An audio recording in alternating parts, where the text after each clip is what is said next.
beat Blue Boys of Illinois College 96-66. College softball, South Dakota over Queens College. South Dakota baseball team beat Salem International 6-5. Finally tonight, the Sioux City Bandits playing their exhibition game against Sioux Falls Storm, and that's Sports Force reporter Jon Foss in the center there, hoping to make the club. Late first half, Bandits get the pressure on the quarterback, Jesse Waverneck, but he's called for a face mask. No time on the clock. They have one more play for Sioux Falls. They boot the field goal, and the Bandits fall tonight 39-22. The opener March 4th up in La Crosse. All right, thanks, Fred. Back in a bit. Recently on the WB.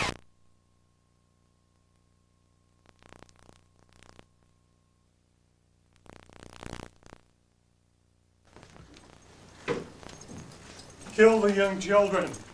Kill yourself. Kill the young children first.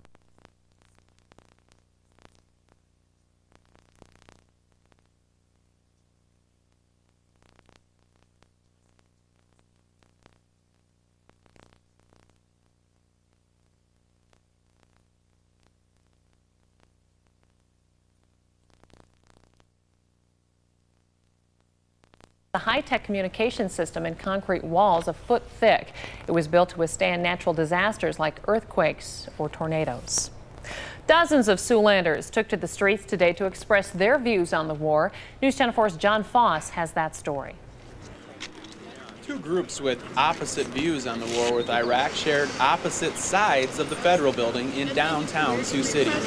Members of the Siouxland Coalition for Peace held their weekly rally against the war. My goal is to show the silent majority, which I think exists in America, that really doesn't want the war, that it's okay to stand up, and even if you might get criticized for it, it's a worthwhile cause. I mean, peace is always a worthwhile cause. The other group rallied behind the troops and the flag.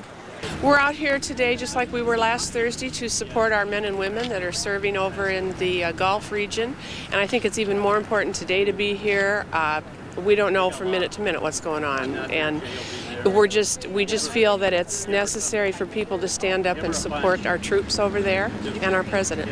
With the war in full swing, there is one thing these opposing groups have in common. Neither side plans to let up in letting their views be known. Both plan to be back on their corners next week. In Sioux City, Jon Foss, KTIV, News Channel 4. The Siouxland Coalition for Peace will also be holding an interfaith prayer service at the First Unitarian Church this Friday evening from 5:30 to 6:30. Everyone is welcome. There's another chance to express support for the troops this weekend. Radio station KSCJ is organizing Saturday's 1-hour patriotic salute. The Assistant Adjutant General of the Iowa American Legion will attend. It'll be held at the Anderson Dance Pavilion at noon on Saturday. Come down for a couple of hours and forget about the politics again of the day and just express support for the men and women who are there, right or wrong. That would be probably real happy to see an expression of support from Mid-American, more specifically that of Siouxland. KSCJ will also have a giant banner on hand for everyone to sign. It'll be sent to the troops in Iraq. Now the perspective of a war veteran, Steve Warnstead, a Siouxland Sunday morning. Show on. With the new Plymouth County Jail construction comes progress and some problems. News Channel 4's Jon Foss has that story. The new jail has been under construction for almost a year, and although progress is evident, project consultant PCS and Associates has stopped payment to the construction company, Wilching Construction. The payments have been withheld the last 2 months, and PCS says they cannot legally say why at this time. Any payments that are being held for the protection of the county overall at this point in time. And for us to discuss this, I believe the wisest direction for us to go would be to go into closed session. PCS says that they will try to meet with the board next week to try to set up the closed session to iron out problems with Wilchin Construction. The other issue at hand is the rate of progress. Supervisor Jack Spees says that the project is a couple months behind schedule. However, Sheriff Mike Van Otterloo says that doesn't concern him. I've been very happy with it, and the quality of the work is excellent. Van Otterloo also says that regardless the board's decision on payment to the Wilching Construction, the project should continue as planned. In Sioux City, Jon Foss, KTIV, News Channel 4. The $5.4 million project is expected to be finished in mid-June. More details tonight on a Siouxland couple charged with child endangerment. Great. I like it here. You're watching KTIV, Siouxland's news channel. Live from Signal Hill, this is News Channel 4 at 6. Good evening. Thanks for joining us tonight. I'm Pat Mack. And I'm Trisha Keene. Christy and Matt have the night off. A Dakota City, Nebraska man is found guilty in a controversy over a racetrack. The Sioux City Hospital opens a new surgery center. And there's a demand for blood. We'll get the numbers and details from the Siouxland Blood Bank. But first, a Northeast Nebraska man is found guilty for disturbing the peace. As News Channel 4's Jon Foss reports, the charges stem from a controversial racetrack. Doug Broderson was charged on 2 counts of intentionally disturbing the peace with his Mad City Motorplex racetrack. He'll have to pay $800 in fines and serve 6 months probation. But Broderson isn't happy with the decision. I'm very disappointed. I'm just trying to run a legitimate, lawful business. I've been harassed since day one. Broderson's mud pit racing included unmuffled trucks. Last year, neighbors complained that the races rattled their windows and made them want to leave their homes. That was a false statement. There was no possible way that could have happened. Nobody at the race was wearing any hearing protection. There's testimony to that effect. So there's absolutely no way it was rattling a window almost a third of a mile away. But folks in neighboring communities, like Dakota City, say the benefits of the track outweigh the cost. I think it keeps our kids off the streets. I know I have my son who's 9 and I have a son who's 18. And if it wasn't for places for them to ride their bikes and to enjoy themselves, they could be in trouble. They could be on the streets doing worse things. Broderson already has 5 more races planned. Prosecutor Tim Mayer says if the races include unmuffled trucks, it will violate probation. The judge says that this could result in 3 months jail time. In Dakota City, Nebraska, Jon Foss, KTIV News Channel 4. The defense plans on appealing the case in district court. Sioux City police arrest a transient for robbing a man outside a downtown restaurant. Authorities say the incident happened about 9:30 last night. They say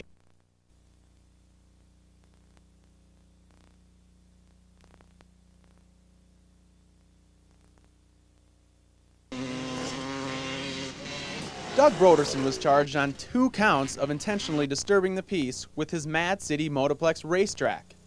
He'll have to pay $800 in fines and serve 6 months probation. But Broderson isn't happy with the decision. I'm very disappointed. I'm just trying to run a legitimate, lawful business. I've been harassed since day one. Broderson's mud pit racing included unmuffled trucks. Last year, neighbors complained that the races rattled their windows and made them want to leave their homes. That was a false statement. There was no possible way that could have happened. Nobody at the race was wearing any hearing protection. There's testimony to that effect. So there's absolutely no way it was rattling a window almost a third of a mile away. But folks in neighboring communities, like Dakota City, say the benefits of the track outweigh the cost. I think it keeps our kids off the streets. I know I have my son who's 9 and I have a son who's 18. And if it wasn't for places for them to ride their bikes and to enjoy themselves, they could be in trouble. They could be on the streets doing worse things. Broderson already has 5 more races planned. Prosecutor Tim Mayer says if the races include unmuffled trucks, it will violate probation. The judge says that this could result in 3 months jail time. In Dakota City, Nebraska, Jon Foss, KTIV News Channel 4.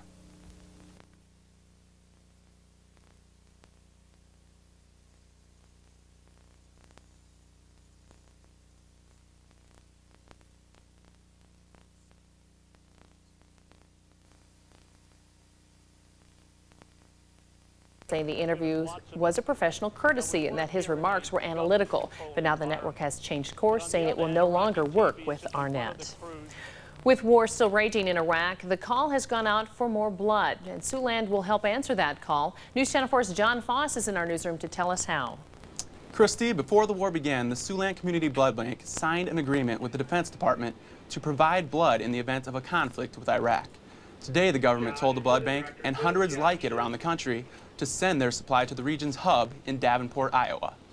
Officials here in Sioux City say their goal was to bring in 950 units of blood per week.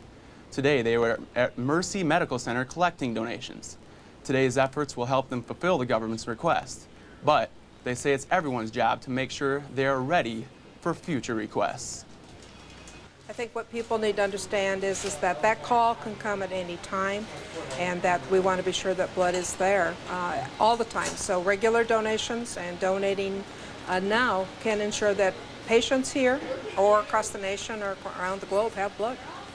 The blood bank will still accept donations, and their mobile units will be across Siouxland for the rest of the week. But they may expand their hours or collect on the weekends in the future if necessary. Okay, obviously a lot of Siouxlanders always seem to step up in the Siouxland area to help donate blood, obviously a good cause. All right, that's Jon Foss in our newsroom tonight. Well, as we've been doing since the war with Iraq started, we've been checking in on the forecast out in the Persian Gulf. Chief Meteorologist Rhonda Mars is out in the backyard tonight, but of course he's keeping track on what's going on over there. Yeah, and last week we had seen the cold. Tremendous dose of reality later in the week. Well, who is talking to your kids about sex? That's what a nationally known speaker wants to know. News Channel 4's Jon Foss is in the newsroom with this story tonight. John? Well, Christy, Pam Stenzel speaks to 500,000 middle and high school students every year. Her message is that abstaining from sex before marriage is always a positive decision that carries tremendous physical and emotional benefits. Today, Stenzel spoke to students at Sioux City West and Sergeant Bluff Middle and High School. Stenzel says sex is probably the most important decision a teenager will make in their lifetime. I mean, you can talk about smoking and drug use, and obviously those have serious consequences, but this has probably more consequences, not just physically, but emotionally for their entire lifetime. But not everyone agrees with Stenzel's message. Some say that abstinence shouldn't be taught without birth control. Well, that's the crowd that believes that pregnancy is the worst consequence of teenagers having sex. I got news for you. Pregnancy is survivable. I've lived through it 3 times now. A few extra pounds here and there, it hasn't killed me yet. Okay, there are far worse things than pregnancy.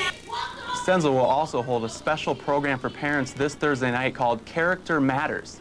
It will be held in Sergeant Bluff at the Bluffs Area Family Center at 7 p.m. In all, Stenzel will spend this week at 10 different schools around Siouxland. Thanks so much for that report. That's Jon Foss in our newsroom tonight. Well, starting today, your spare change can change a child's life. Through April, students from 43 area schools will collect money for the Miracle Pennies campaign to benefit the St. Luke's Children's Miracle Network. Since 19 City, a car driven by 21-year-old Noah Angerman struck a utility pole about 10 o'clock last night. Rescue crews used the jaws of life to remove him and his passenger from that car. The passenger was 21-year-old Shane Williams. Both were hospitalized. Police say because alcohol was involved in that crash, charges are pending. Does your health care insurance cover mental illness? A lot of them don't, but some state officials want to change that. News Channel 4's Jon Foss is in our newsroom with more on that story tonight. John? Well, Christy, today Lieutenant Governor Sally Peterson spoke at the Siouxland Mental Health Center. Her goal is to gain support to urge the Iowa legislature to require all health insurance companies to cover mental illnesses. She says 33 other states have already done this, and they have only had a 1% increase in insurance rates. Cost, and overall, it makes more productive workforce, less absenteeism, and people get treatment early, so when it's most effective. Those opposed of the idea say companies should not be responsible for the health of a person's mind. But Peterson says that the brain should be treated just as any other organ of the body. You can treat this successfully, and there's no reason that it should be dealt with differently through our insurance than any other disease of the body. Iowa House Speaker Christopher Rance says he agrees with Peterson and hopes the Senate will too. The bill is now in the House, and Christie, if passed, will go to the Senate committee to be eligible for debate on the floor in the Senate. All right, thanks so much for a report tonight. That's Jon Foss in our newsroom. And it is time now to check the forecast. It is meteorologist Mark Leffelbein filling in for Rhonda Mars, who is on assignment. He's got a great assignment going on tonight, Mark. He's doing a little bit. All right, thanks, Tony. Jon Foss joins us now in the backyard with more on the big storm blowing through Siouxland. And that alarm you hear is the fact that so much snow is falling on our satellites that it's warning us of that. And luckily, John, you were able to turn that off. No, not quite. John, what's going on back there? Well, Pat, as you can see, it's still snowing hard, and I think that Anybody who witnessed last April 1st when it was 88 degrees didn't see this coming, but I think we need to keep in mind that it was April Fool's Day, and all of us that put away all our warm clothes are looking pretty foolish right now. So far it has snowed 2 inches, and we're expecting at least 4 by midnight. Some people are saying that we should stay off the roads. In fact, the Sioux City Police are asking all motorists to stay off the roads tonight because the plows are busy and we need to give them some time. The snow became wet and heavy tonight. The flakes and the wind reduced visibility. So yeah, this is awesome. I love this. This is great. It's just like winter all over again. Only it's not winter, it's really spring. Really cool, as if I didn't have to work and I could go sledding and four-wheeling and stuff, but... Well, again, Sioux City Police are saying that we should all stay off the roads tonight and just give the road crews a chance to clean this up. Pat?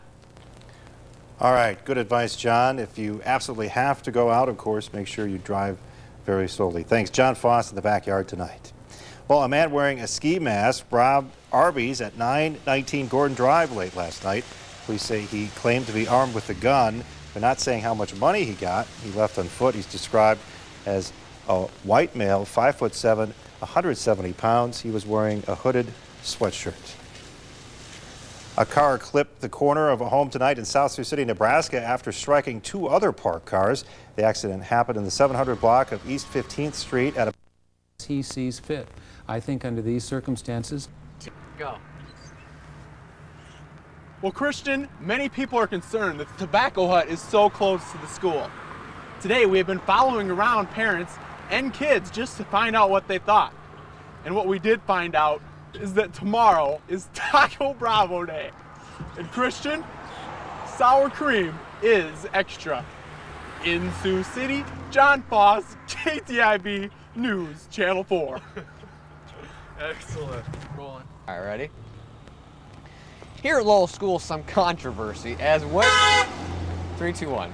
Here at Lowell School, some controversy. Is Thursday really Taco Bravo Day? And exactly how much is sour cream? We talked to one Taco John's official who said sour cream is extra. Christy, back to you. That was good. All right.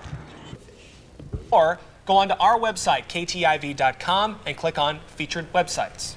After several delays, construction is ready to begin on a state-of-the-art theater in downtown Sioux City. The $12 million facility will include stadium seating and 13 screens. News Channel 4's Jon Foss is with Live Link 4 at the Old Farmers Market, where that project is taking shape tonight. Well, Christy, after more than 3 years of planning, the 4th Street Cinema was finally broken. The ground was broken today. The cinema is the beginning of the first stage of a major project that could provide a huge boost to downtown Sioux City. It is a relief. This is a project that we've been working on for in excess of 3 years. The symbolic turning of the first dirt at this site comes after months of delay. Each time the groundbreaking was postponed, more questions were asked about whether the project would ever happen. But Mayor Craig Berenstein says it was worth the wait. The development is exactly what we're looking for in terms of improving our economic opportunities and certainly our quality of life. We're excited to have the opportunity to work with the Civic Partners team. The Riviera Theaters closed 4 years ago, prompting some to wonder if theaters downtown can work and if Sioux City can support another movie house. Actually, market studies have been done by this group and others that show this community can support all those theaters, so it should be just fine. This is the first step in a multi-stage process that will expand 4th Street and will eventually turn this empty warehouse into a hotel. And we're looking at doing some housing on 4th Street also. We feel that when 4th Street meets its ultimate success, it's because there's going to be people living down here also. Though most of the project's future is up in the air, one thing is for certain. We'll be watching movies and eating popcorn in less than a year. And Christy, the project is expected to cost about $12 million. The Sioux City will loan Civic Partners about $1.9 million, but the rest of the financial responsibility is theirs. As far as the addition of the hotel goes, they say that right now the economy not doing so well, and neither is the hotel industry. And if that continues, they may use the Pierce building for something else. Okay, thanks for that report tonight. That's News Channel 4's Jon Foss with Live Link 4. As you may have noticed in John's video, most of the snow that we got the day before yesterday has all melted, and warmer days are ahead, Ron. Keep them coming. Yeah, it's going away. Probably pass 100 to nothing, but it is a vehicle that we hope to use for an opportunity to talk. And I think they're still trying to decide exactly what to build to remember the victims. All right, thanks so much. That's US 92's Mike Flood in our Norfolk Bureau tonight. Thank you. The group American Rivers has long ranked rivers all across the United States, and for the last 2 years, the Missouri River has been ranked as America's most endangered. In fact, topping the list the last couple of years in a row. This year's rankings came out this morning, and the Missouri didn't even make the top 10. News Channel 4's Jon Foss has more on that story from the newsroom tonight. Well, Matt, it's the first time in 7 years that the Missouri River isn't ranked in the top 10 of America's most endangered rivers. But the group that put that list together says Missouri may be as bad off as ever. American Rivers Director Chad Smith says when it comes to their rankings, looks may be deceiving. Nobody's off the hook yet, and we can't breathe easy because the Missouri is still in serious trouble. Smith adds, little has been done to improve the state of the river, and most of the same problems remain. The river still faces potential species extinction in terms of management decisions. Fish and Wildlife and Recreation are still not given due consideration. Those kinds of things are still as true today as they were last year. It's just the only reason American Rivers didn't rank the Missouri River #1 this year is because they've taken the U.S. Army Corps of Engineers to federal court regarding the river's operation, and they're waiting to see what happens next. American River argues that too much focus is being placed on river navigation, but Paul Johnston says they're just trying to do what's best overall. Well, we have groups along 2,000 miles of river who have different ideas on how we ought to operate the river, and it all depends on what their interests are. And if the judge rules in favor of the Corps, American Rivers expects the Missouri to be right back at the top of their list next year. And Matt, a Nebraska river did make the list this year. The Platte River ranks 4th. All right, thanks for that report. That's Jon Foss in our newsroom tonight. Missouri's governor wants more water released into the Missouri. Yet somehow, incredibly, something had changed. Being Rich Bode from G. Within Iowa promoting the same concepts. It's a kid's dream, spending the day visiting petting zoos instead of sitting in a classroom. Some students from Sioux County, Iowa, live that dream today. News Channel 4's Jon Foss tagged along. He has more from the newsroom tonight. Well, Matt, the Sioux County Farm Bureau held the annual 3rd grade farm tour Wednesday. The goal was to teach kids about livestock, where food comes from, and give them a taste of what it's like to be a farmer.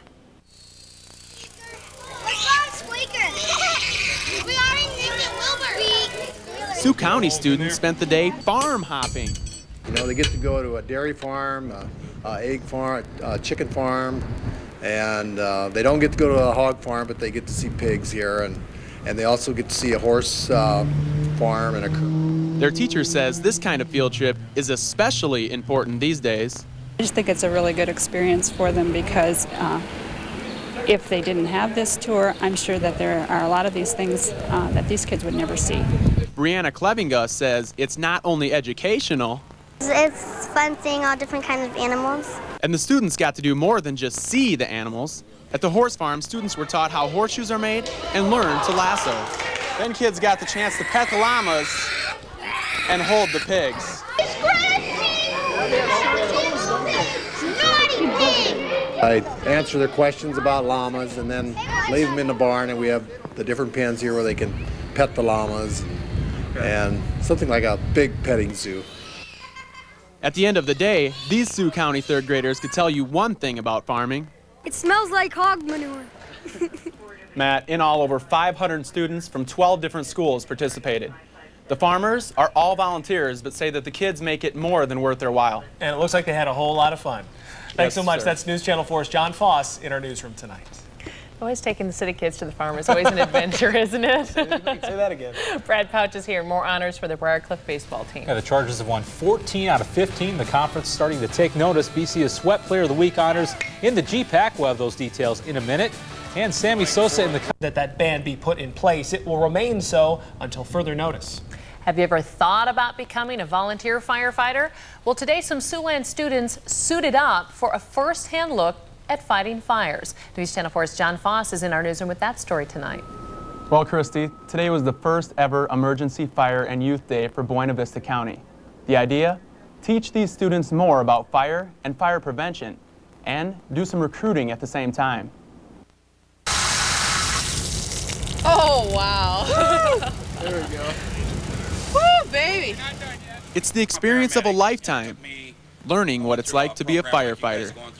Firefighting, fire behavior, fire gear, the turnout gear that they put on to fight the fires, and then they'll actually have some experience in working with fire extinguishers and extinguishing a couple fires. The day began inside with classes on fire safety. Then students got the chance to come outside and get their hands wet with some hands-on experience. BV County got the idea from similar programs already at work in central Iowa. When I'd get older, I'd plan to be more of a volunteer fireman and volunteer to do the work.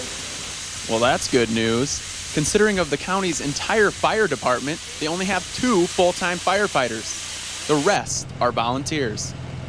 I think it's important because, not everybody's willing to do it. You got to have somebody to do it. If they're not going to do it, who else is going to do it? Maybe Trish Clayton. She says giving potential future firefighters the chance to try it for a day is important because you're not going to know unless you try. Well, Buena Vista County will hold another Emergency Fire and Youth Day on Wednesday for Sioux Rapids and Albert City Truesdale high schools. And Christy, in all, there are 10 counties in Iowa that will be providing similar programs. Good first-hand experience there. All right, that's Jon Foss in the newsroom tonight.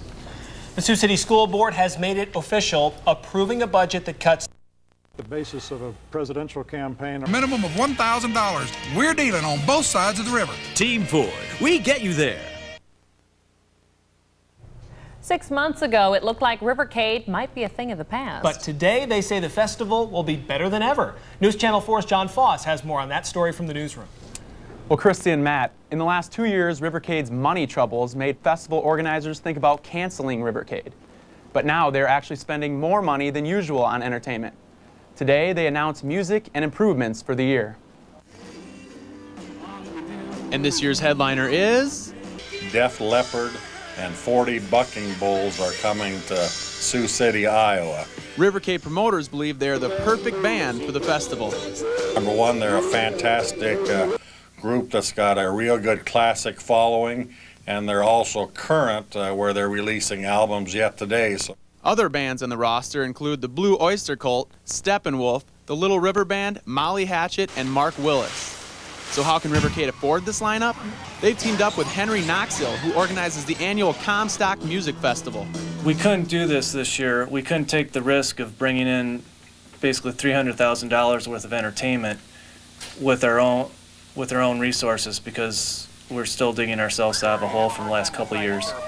Improvements this year include more parking and even a tram from the parking lot to the park.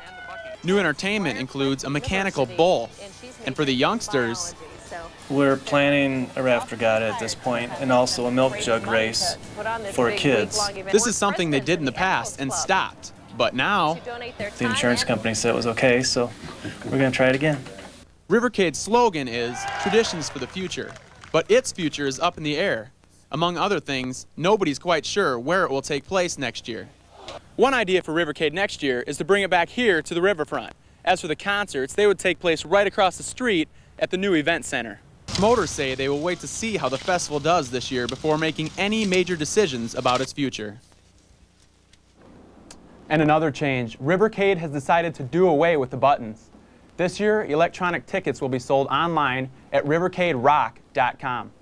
And Matt, tickets will be available for 1 day, 2 days, or the whole week. Certainly sounds like they're making some improvements for this year, John. Mm-hmm. Thanks so much. That's News Channel 4's Jon Foss in our newsroom tonight. Well, there's just 1 week to go. Welcome back to Live at 5. First-term Congressman Steve King of Chiron met his constituents today at the grand opening of his new downtown Sioux City office. News Channel 4's Jon Foss is in our newsroom tonight with more on that story. Christy, the ribbon was cut today and Steve King's Sioux City office is officially open. It's at 5th and Nebraska Street. King says Sioux City is his first and most obvious choice for an office. His goal is to minimize travel distance for the maximum number of people. Congressman King says the office will help folks with a number of issues. Claims, Social Security checks, military issues. Sometimes we just need to unlock the federal bureaucracy, and of course economic development issues and appropriations we deal with in Washington and here, and we meet with the local officials.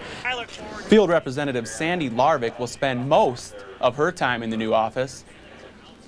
I'm very excited. I'm particularly happy about our location. I can sit in my office and see the beautiful structures here downtown, the brand new transportation center, and I can see City Hall. And Congressman King says he plans to visit the Sioux City office about once a month.